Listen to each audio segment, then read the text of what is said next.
Hello. Hello and welcome to our GDTA Spotlight session in March 2025. And I'm welcoming all of you with the very nice Berlin weather here. It's noon in Berlin, so it's lunchtime, but we have people from all around the world.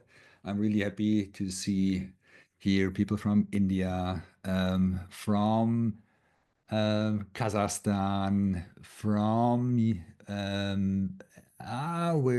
are from Africa, South Africa, different places on the planet. Thank you very much for joining. GDTA, the Global Design Thinking Alliance, for those of you who are joining first time here, is the alliance which is up and running since more than 8 years now. Alliance of GDTA, of design thinking institutions, more or less academic institutions. And it was originally started at the Hasso-Plattner Institute in Potsdam at the HPI D-School. And the HPI D-School is also on the focus today. It's a 60-minute format online. We do a recording for all of you who want to spread the word also to others who are not joining here, to your teammates. There will be a recording later on the website, gdta.org, and you are welcome to listen, look at it, watch it again. My name is Udi Weinberg. I'm the president of the Global Design Thinking Alliance, and for about 17 years, I was directing the D-School, the School of Design Thinking in Potsdam. What we want to talk today about is about the transformation that D-School was going through the past years. I had my sabbatical actually in 2023, and that was the moment where the transition was started. Claudia Nicolai, who is also in the call here, the academic director, was together with Falk Übernickel and the team to think about what is the future of design thinking, what is the future of an education institution, of a training institution, not only in Germany, but actually all around the world. What is interesting now in the next years and how the change should happen. And I'm really happy that Monika Frech, who will talk immediately after me. Monika Frech was joining the D-School as a new director recently. And she is now moving together with Claudia and Falk and the whole team, the D-School in a new era. And the new era is defined by a lot of things. One is actually that design thinking became more and more a practice which is not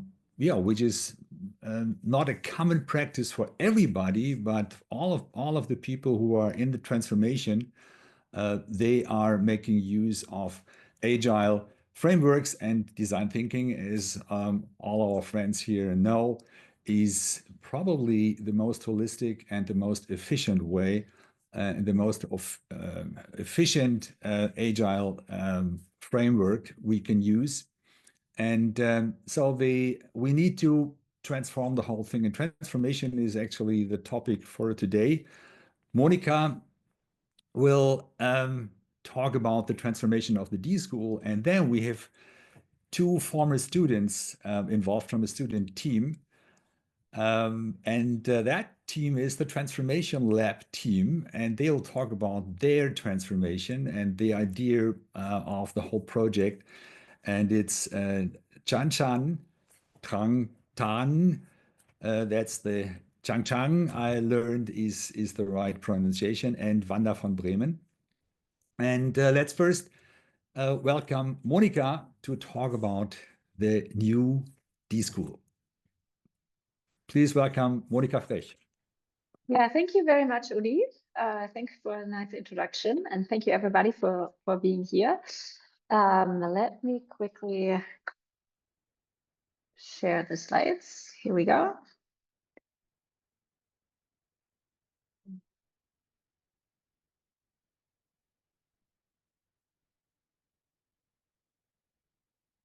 Here we, no, not yet. Here we go. That's the beginning. So thank you for your patience. Yes. As Uli said, of course, you all know design thinking. That hasn't always been the case, that everybody, or at least many people, know design thinking. The D-School here in Potsdam that I represent here today, as most of you know, was founded in May 2007. So it's about to become an adult, 18 years. And the D-School has grown up in those 18 years. As you all know, there are certain core elements of design thinking, multidisciplinary teams, the space, the iterative process. I'm sure most of you are familiar with that. And also a certain learning approach. How is design thinking taught? What's important for us as educators, as many of you are educators today. So the very fact that we are coming together as a global design thinking association is a testimony to the fact that design thinking has been a real and resounding success. It's in many institutions today, many companies, in NGOs, in civil society, and of course also in many educational institutions. As I said, it has grown up. It's offered widely. It's offered in different forms with access for many people. That's a great success. At the same time, it has been, or we have accepted it as a challenge in terms of what's the next iteration of design thinking now? What do we have to offer to the next generation of learners? And as Uli said already, I'm standing on the shoulders of giants here. So what I'm going to present to you is entirely, or almost entirely, the work of the team who has been here before me, and I'm going to show you who's done that later on. So I'm representing the work of the HPI D-School team Potsdam, who have been tirelessly working on redesigning and reassessing the value of design thinking over the past 1.5 or 2 years. So basically, we've come back to asking ourselves and asking the community, asking users, asking a lot of different people, what is design thinking? What is the essence of it? What is it that we want to empower the next generation of learners?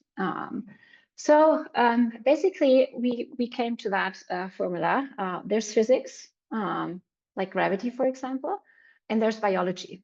So I'm sorry to say, but all of us are going to die, at least as of today.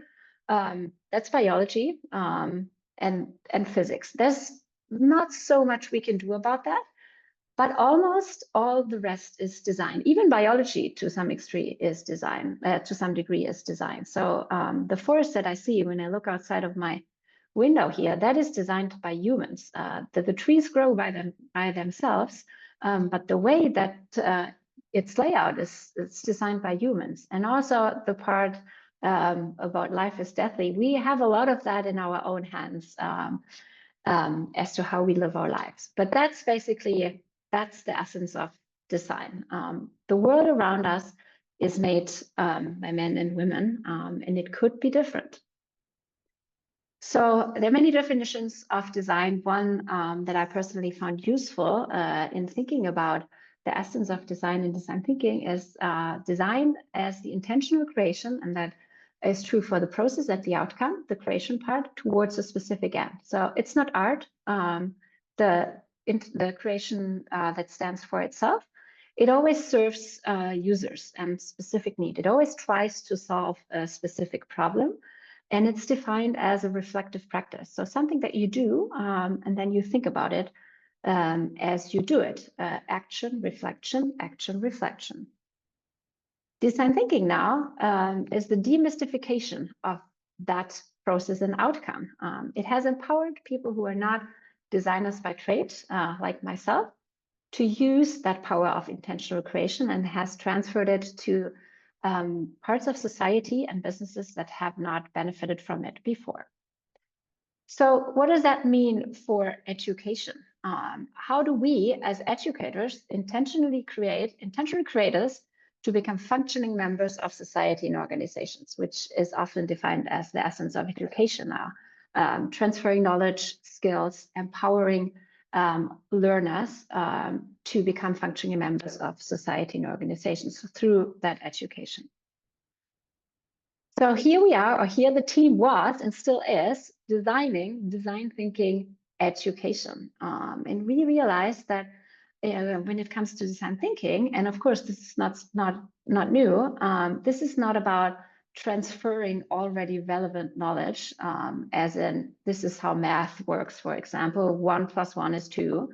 But this is empowering young learners to work with uncertainty, to thrive in environments that are unclear, to solve wicked problems. Now, how do you do that?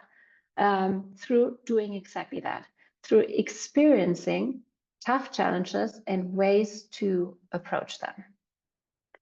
So in essence, we said we are change makers, not change makers ourselves, but we empower not yet adults, students, that is our target group, to grow up, to become functioning members of society, but their function will be to disrupt organizations and parts of society that are perceived as dysfunctional right now. So to effect change in organizations and society. The first step in implementing that was bringing together the 3 units of the HPI D-School that exist here in Potsdam. So academic programs, professional development, who work with already grown-ups. Not that students are not grown-ups, but they're still in a phase in their lives where they granted that learning space to grow into different roles within businesses, societies, and different organizations. And research, the reflective part. We brought it together, or the team brought that together as a portfolio. And today we're now looking at the academic program. And the program team came together, as I said, I just recently joined. Most of the work was done mainly by Claudia Nicolai and Sharif, who played a big part in redesigning the programs that you will get to know in just a minute, as well as the rest of the program team and the rest of the whole HPI D-School team, of course. So how did they implement, or what are the main changes in sort of how that intention can be used by the students that we have here? How do the academic programs at the D-School look like right now? That's an overview of our programs. We have the Global Design Thinking Workshop. Most of you might be familiar with that. Design Thinking Foundations, Design Thinking Studios, and Wayfinder. What does that mean? I'm gonna just quickly start with the Global Design Thinking Workshop. It's a 1-week program with a focus on sustainability. And it also works with project partners. So with a specific innovation project, for 1 week. We have the Design Thinking Foundations, which runs over 1 semester. And it's our basic education in the foundations of design thinking. So the focus here is on learning how to do design thinking. This is for newcomers, for students who have not done or heard of or experienced practice design thinking yet. We work with project partners from businesses, from society, civil society. Students still work in interdisciplinary teams with a flexible work environment. So all the elements that most of you already know over the course of 1 semester. So no big changes here in sort of the overall structure. But if you look at the very program, there have been important changes. So for example, the logic is now much more circular instead of the more or less linear structure along the design thinking process as it has been before. So it allows for a more iterative approach. But the basic logic of come to us, join us for a semester and learn the foundations of design thinking, that is still there. Now we come to the studios, and we have Claudia Nicolai and Thomas Grundtvig here, who heads one of our studios. Here, the focus now is very different. Here, it is about experiencing those tough challenges that I talked about before within one specific topic area, and we want to keep that area for 2 to 3 years. It has run now for 1 semester, so it's been a prototype for the last semester. And we're now, as we do in design thinking, iterating that from what we've learned in applying it. So the idea here is that we have experienced design thinkers, still students, but design thinkers who have experienced design thinking either with our foundations program or other programs, because it's accessible in different formats now, who come and join us, who come together in interdisciplinary teams and really use what they have learned to solve those tough challenges that we see in businesses and society.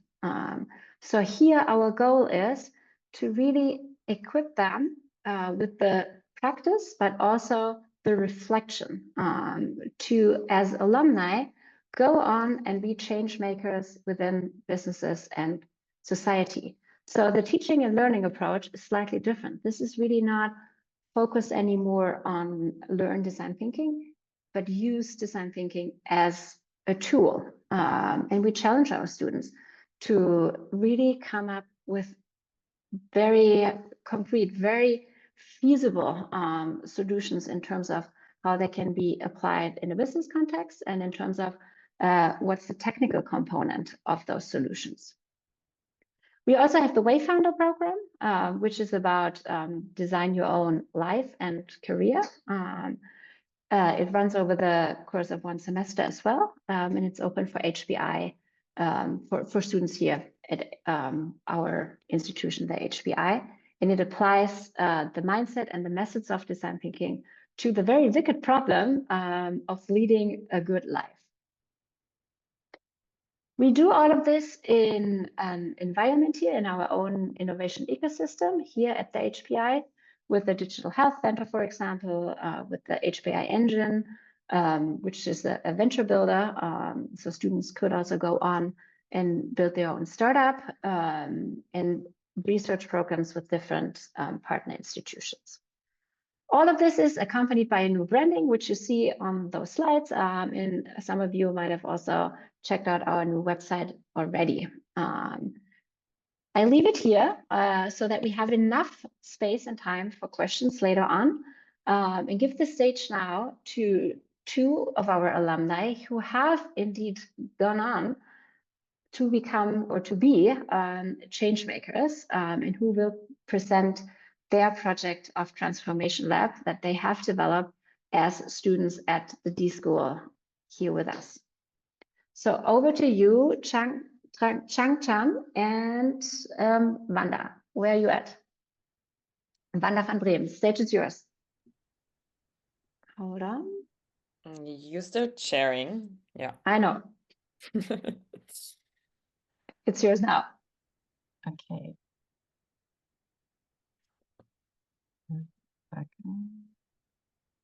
Well, first of all, hello.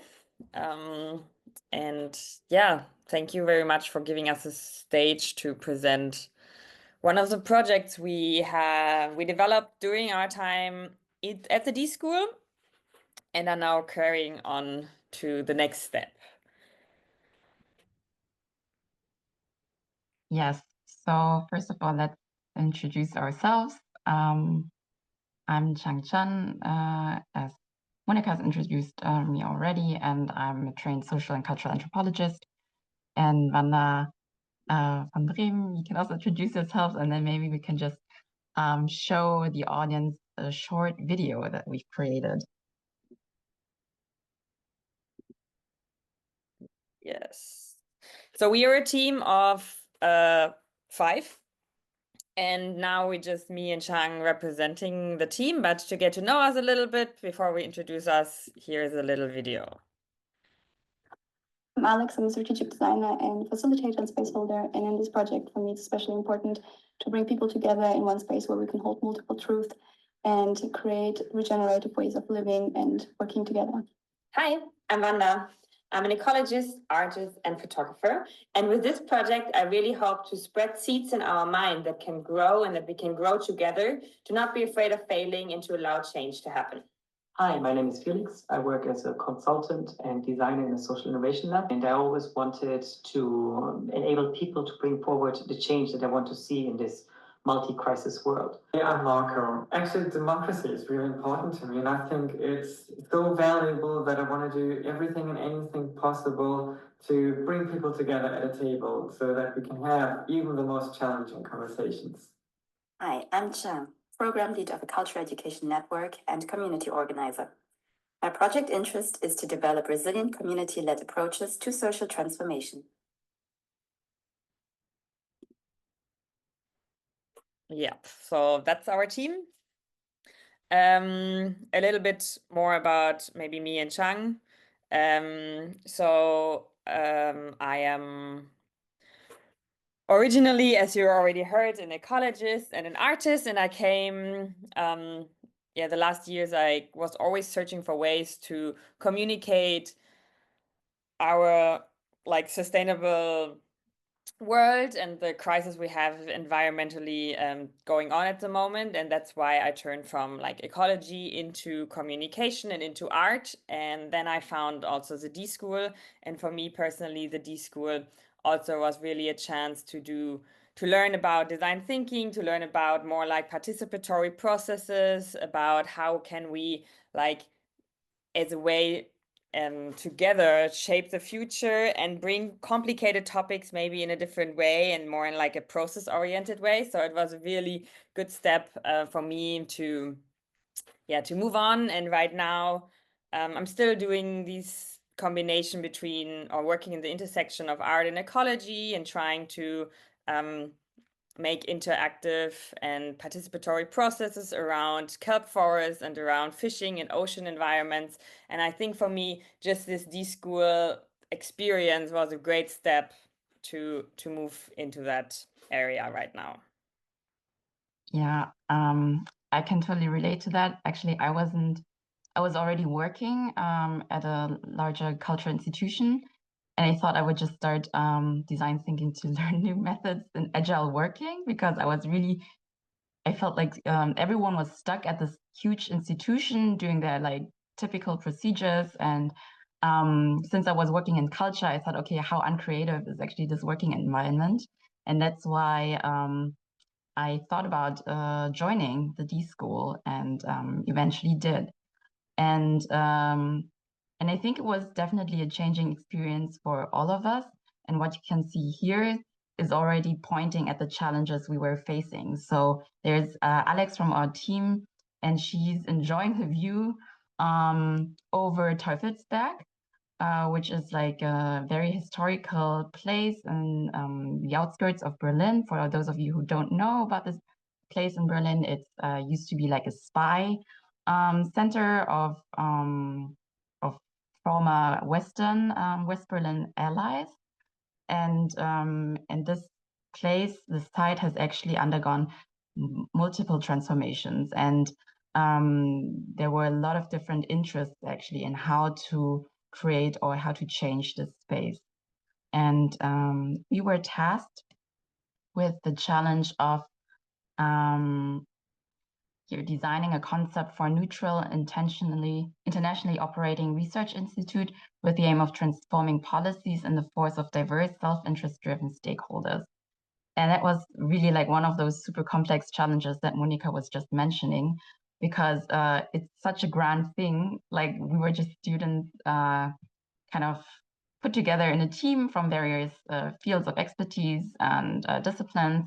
And it felt at first very overwhelming, but also super interesting for us to take on that challenge, because it was relating to international policymaking. We had really big partners on board, as you can see here on the slide. And we were all, very different. And yet what connected all of us in our team was this interest also in driving change in our world. So the background of the challenge, as you can see here, was to develop initial visions for a nonpartisan international policy transformation lab, and finding solutions to attract different actors and stakeholders early on to come and join this mission. And very important also to mention was that we were this team back then at the D-School. We called ourselves Six Peaks, and we were accompanied, very importantly, by 2 coaches, Chris Wan and Professor Carmen Louis-Paul, who were really very important figures in our journey. And I guess you all already know about the design thinking process and and the different loops of iteration and design. So we're not going to talk about this in detail, but moreover, we want to focus on the challenges and the potentials or the learnings that we've gathered throughout the semester. And one of the biggest challenge actually was the map of stakeholders, as you can see here, was overwhelming. We had like really a lot of different institutions and people being interested in this project, and kind of aligning them was definitely not easy. So you must imagine there was this this real estate development project underlying. So the Teufelsberg area was supposed to be developed into something, and the vision was not yet developed and was supposed to become a policy institute or a policy lab. And there were definitely different economic interests, political interests, academic interests. And for us as a team of students, it was not really easy to bring them on board. And we were given the chance, though, to try out very, very different methods to talk to all these stakeholders. And one of the methods that I remember very vividly was actually doing some form of theater play and introducing that to like super high in a hierarchy, like top CEO people, of the real estate company. It was kind of fun to watch like people who were very accomplished in their careers to be open towards this experiment. So as I mentioned, the challenge was aligning the stakeholders because there were very different interests, but moreover for us as a team, it was very hard sometimes to distinguish, are we an autonomous learning project? Are we an autonomous acting collective and working on our project and allowing ourselves to fail, even in the face of like such big institutions such as Hertie School of Governance, which is like one of the most important schools for governance studies in Berlin, or even at the state of Brandenburg in Berlin, in Germany. And that was really a challenge for us to juggle with. And so we were constantly asking ourselves, like, how do we want to approach this project? And sometimes we even felt as if there was a pressure to become a service provider to the project partners, which then with the help of our coaches and also internal discussions, we kind of overcame this challenge by just saying, hey, this is one in a life opportunity to be at D-School and to just experiment and have this learning and curiosity spirit and just enjoy and go with the flow with that. So that was this, and that was like one of the crucial moments, I think, when we really started to kick off our own ideas. And then just a few photos to see how our journey was, which it was quite exciting because we were given the chances to visit such special sites such as Teufelsberg, and being on site, we had a hybrid semester, but we were mostly also meeting on site at the project partners space. And that sounds like really exciting, and it was indeed. We were given this chance to do those things, but I think the most crucial learning that we all had was actually this, that we were constantly like trying to overcome the socialization that we had in our academic education of overthinking things and just basically just talking instead of doing. So that was really one of the main learnings that I definitely take away, but also in our discussions with the other team members, that was really crucial. So we had like so many frustrating situations. I'm not sure if you still remember, Wanda, we were just sitting at D-School and talking for hours and kind of not knowing how to go on. And then we were luckily given the reminder that we should just start working with our hands. And that is quite different from the education that I've experienced. Okay, and then now to the results. Maybe let's first go with the video. So yeah, and then the results are projected in it. So after we did the whole process, which was half a year almost, a little less, we were very happy and very, yeah, we made it out of this very complicated and all the time discussing and developing and sometimes time pressure, but also beautiful moments in between. And then we designed this transformation lab, which we also did a few co-designing sessions, and at the end we had to present it. And right now I'm going to show you a video that is kind of summing up this project very shortly, so you have an idea where like the state at the end was.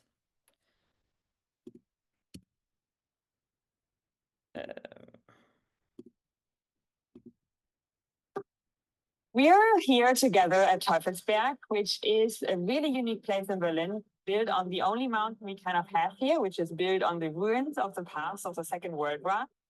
And it's a place where we embody the past, but envision the future. This project is about bursting political and social bubbles and bringing people together to speak about transformation and challenges of our time. The goal is to design a transformation lab together with the public. It's about bringing policymakers, scientists, and activists and the public in general together and make them part of the development process. They are all exposed to the historical layers, the societal layers, and even the environmental layers of this place and also of society as a whole. This makes this place so perfectly fitting.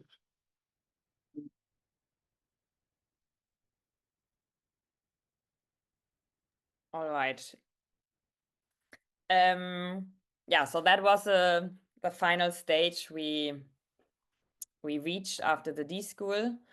And with this project, we also got nominated for the New European Bauhaus Prize last year, and actually won the section of the newcomers. And yeah, being there in this festival was really also a nice moment to recognize that we actually built something so beautiful and that people are looking towards it in Europe, and that it is one of these pilot projects of having transformation in Europe and of like bringing young people together with visions and wanting to shape something different than maybe political processes. How are they going on right now? So this helped us a lot to keep going on and to feel, okay, even after D-School, we are still, yeah, this project can go on and we can still like move somewhere. And since then we presented our project at different venues and in different states, situations like here, for example. And it's just been like constantly plopping off this project, that people are still like talking about it, and we as a team, we are still meeting, and it just feels like, okay, this project doesn't want to die, and we feel like, yes, there is still like energy in it. Yeah. And since then, talking a little bit about the future. So it's been over a year now since we officially ended the D-School, but we as a team, we're still meeting. We had this revival of the new European Bauhaus Prize. Since then, we had been talking like in a team and also with the Teufelsberg people of like, how can we move further and how could this like become something? And we decided to, we want to see Teufelsberg as maybe the pilot project where we did the co-designing session, where we developed this wall of transformation, which was like a wall where people could put some visions on the walls and add on the ideas of others and have like this momentum of change and of visions. We also had an audio walk there So we had some questionings given while you walk through the space and you see the forest, you see the city, and you have this idea of really like envisioning something in a place that has such an important past. And we wanted to take this further, and we wanted to see like, or we are right now wanting to see where can we take this as to different places in Europe, to have this idea of like a place as a seed and as a core point of envisioning and creating change and participatory policy processes and transformation processes. So right now we are applying for different grants. We are applying for accelerator programs. We are right now in the application phase, because Bauhaus was a great start, but it's not the end of like really making us as an or allowing us to become independent and maybe getting other grants and maybe pushing this idea further. So that's where we at right now. We still like really hoping that this could go somewhere, and we are to the Bauhaus network also talking about with different projects in other countries, where we could maybe do other co-design session and bring this vision alive in different places. So yeah, it's a journey that just started through D-School, and we're very happy that we met there and that we had this chance of building this. And now it's on us to take it further, and we really, yeah, motivated to do this and trying to find ways of pushing this idea somewhere further. I don't know, Trang, is there anything to add, or are we done? I was actually preparing one more sentence, but it was just such a perfect ending. So maybe we'll leave it at that and then continue with the discussion. And if you have any questions in detail regarding the project, we're happy to answer them. Yeah, thank you very much, Trang, and Wanda, and also Monika, for giving us an insight in what is happening at the D-School and what is happening with the project and what is happening after the project is done as an academic project, and then looking into the future. And it's actually, I think, is also a call. I see some reactions here in the chat. It's also a call from your side, Wanda and Trang, to find cooperation partners for your transformation lab here, maybe in the global design thinking community. So any questions to all three, to Monika, Wanda, and Tran?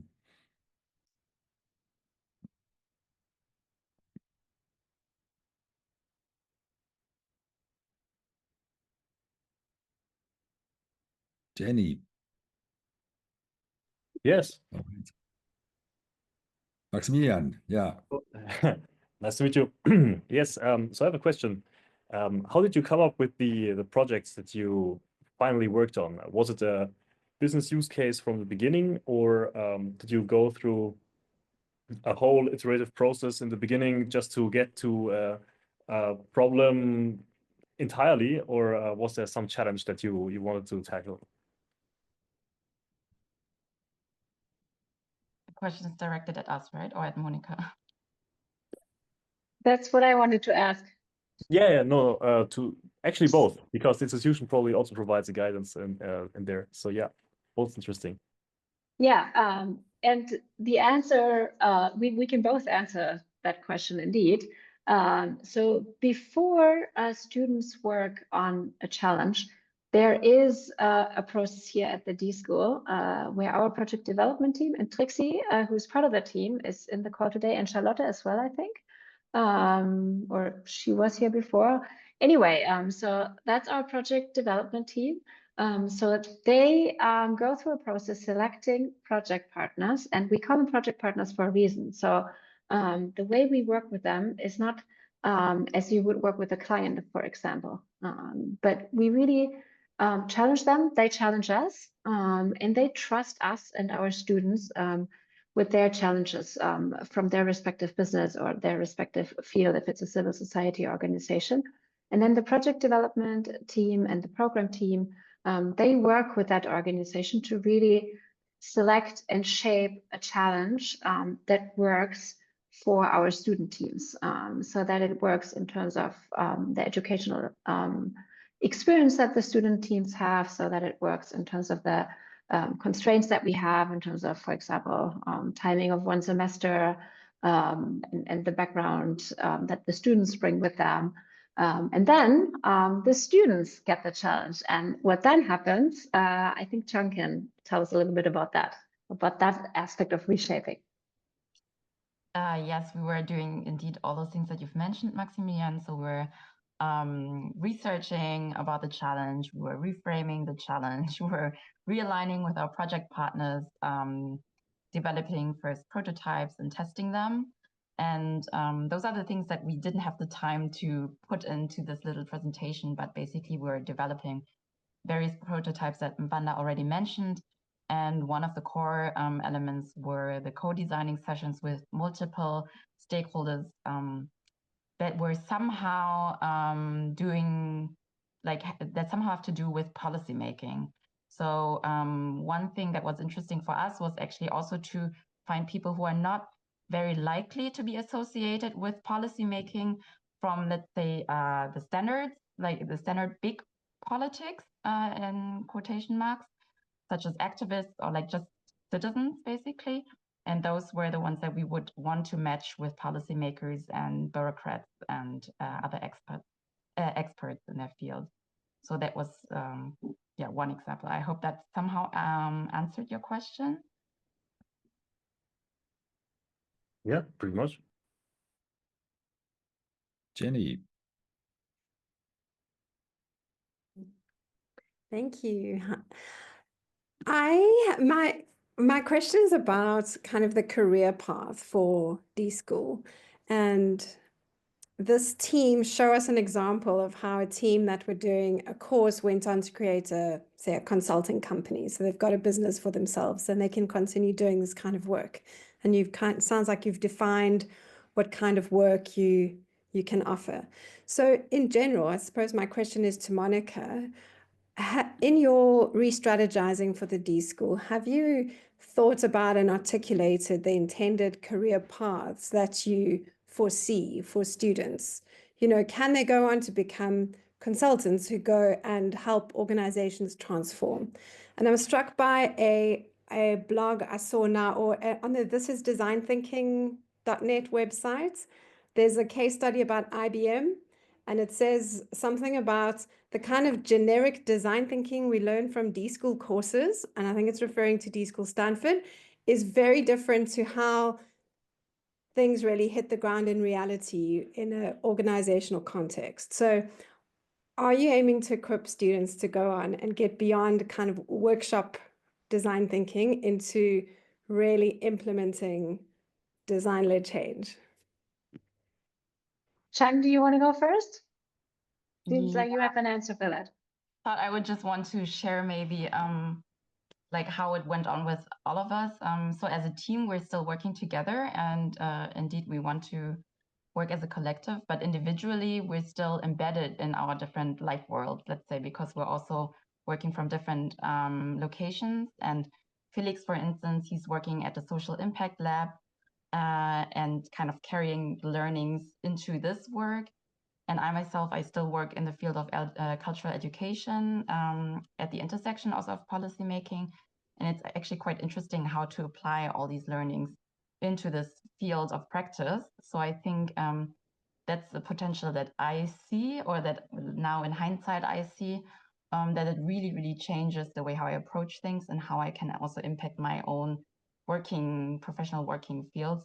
And then on top of that, relating to change making, many of us in our team were also politically engaged, and so am I. And this year, I'm part actually of an extra parliamentary opposition in Berlin.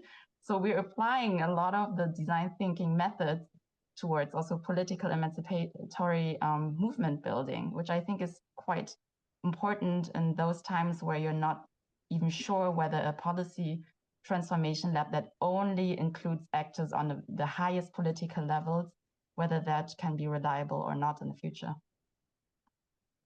Yeah, thank you for the question and also for your answer already, Trang. I think we also selected, or in terms of thinking about what do we want to present here today to the community, I specifically asked Wanda and Trang in our call last week when we did the briefing, please do not only talk about your great project, but also talk about your own, where you're at in your careers and the experience that transferred from D-School to what you now do in life. And that's the vision that we have. So I'm a very bad example of that, because when I did D-School many years back, I did indeed co-found a design thinking consultancy agency. I would say it was a different time back then.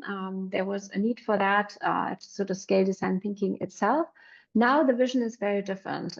So what we want, or what we envision is many Wandas and Trangs who take the tools, the mindset, the methods, the approach that they learn, experience here, and take it to their respective fields and actually use it for the challenges and with the teams they have in their organizations. So did that hopefully answer your question? To go beyond sort of the consultancy coaches approach of workshops, it's still valid. Organizations still need that, but organizations also need, for example, project managers, product managers, design managers, who can sort of think beyond their own role and expertise. That's the classic T-shape, and connect different expertises to bring them together to co-develop products, innovations, change within organizations and society. Wanda? Yeah, I just You want to want add? to quickly add on that topic. Basically, for me, since D-School, I cannot not think in the design thinking loop. Like it's just a methodology that's shaped in my brain right now, and wherever I am, it's there. So it really helps me to go and shape any other process I'm doing in my career. If I talk with or create workshops in more the art and ecology intersection, it's always like bringing different stakeholders together, having different people. How can we create processes that people engage, that you also have fun with it, that you try things out, and that you go, okay, let's just do it and see what comes out, instead of already planning and trying and having the perfect idea and goal immediately on site. It's this lifestyle now, and this methodology that everywhere is just I bring the spirit into processes and organizations and decision making. And I really believe I would not have been able to do this if I would not have the experience also to hands-on learn it in that school. Maybe one thing I need to add to what Monika was saying, because it sounded a little bit like the intention at the very beginning of the D-School was to come up with a lot of agencies who are bringing design thinking to the world, which was not the case. Actually, it was the opposite was the case, that we were actually surprised that a lot of the students who were coming out of the program were kind of gaining their entrepreneurial spirit and started companies. And that was, and your company, Monika, was not the only one, as you know. There were a lot. And that shaped our minds, because we didn't have an intention at the beginning except bringing design thinking, this kind of mindset, to students. And then it had an impact. It had significant impact, and it still does. And I love to see that. And Raluca, who is next here in the chain, she can talk about the impact it has in Romania at Sibiu University, at your D-School. Or maybe you have a question, probably. Raluca? Yeah, thank you. But it's actually a little bit related to this. And my question is for Monika. Because I was also a student in HPI, not a semester student, but in the Global Design Thinking workshop in 2019, and doing my PhD on design thinking. And afterwards, this opportunity presented itself where the university in Sibiu started this project around the makerspace and the design thinking studio, which became the D-School. And we started with semester courses with professors first, and afterwards with students. And what we learned was also this, that we don't just want them to learn design thinking and that's it. We would like them to apply it to their, for example, professors to their own challenges, not necessarily their courses, but the challenges they have while teaching or while designing their courses. And my question is, have you also considered using it internally, like for HPI staff or around HPI D-School? Yes, we have indeed. We're in the process of designing that and adding that to our portfolio. So maybe if we get re-invited a year from now, we can tell you more about that. But that's actually part of the next iteration, sort of how can we bring what we do here at the D-School in terms of the programs that we have. How can we, quote unquote, deprogram that also a little bit and take elements out of it and reframe it so that it fits to what colleagues at HPI do with their students. So design, we are a computer university, so about software engineering. So ask, for example, how can we empower students to design for an artificial intelligence context? We've already done prototypes of that. So for example, we have the Digital Health Spark here in the past few weeks that asks how to design for a digital health environment. So that's the idea of us going to students, but also colleagues, professors, researchers, and handing them the tools, the methods, the approach of design thinking and making it useful and applicable within their own context. So let's meet again in a few months or a year, and we can tell you more of how that prototype evolved.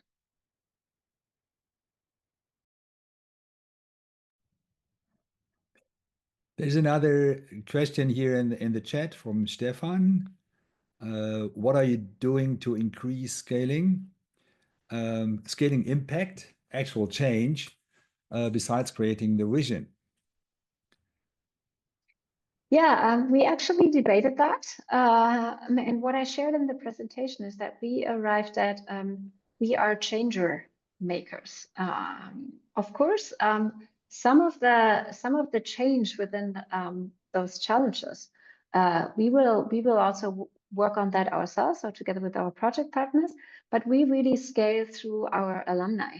So people like Trang or Wanda, which you heard from today. Those are the ones who scale the impact, who bring it to their organizations, to their respective fields of expertise, and really are the change makers in their careers, in their lives.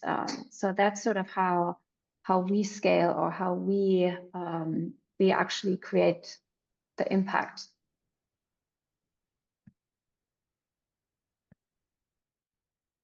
And then there's a question, what are the key learnings so far? From Stephen. In terms of what? Stephen, maybe can you explain a little bit more? Yes, Yeah. thanks. Many learnings. Yeah, thank you. In terms of looking at the process where you are and where you started, what would you say has kept you focused into where you are headed as a D-School? Thank you.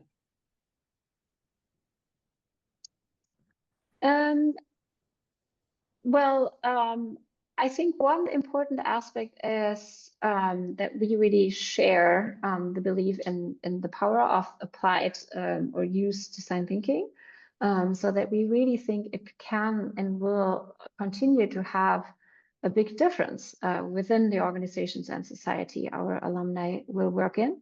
And sort of the vision for them to realize that, I think that has kept us going together as a team. And also that's a personal remark, also the sheer need. There's so many challenges right now. It's such, well, let's call it interesting times. There's so much to do. And we believe in design thinking as one way to tackle them. As you heard from Wanda and Trang, for example, they have used it in different contexts. Policy, for example, this is not something that was traditionally the focus of design, but we heard how it's useful in shaping the policy and the activism part of their lives. So that sort of has kept us going on as a vision to really unleash the power that we see through design thinking. And in terms of what, maybe sharing one learning, as I said, the studios.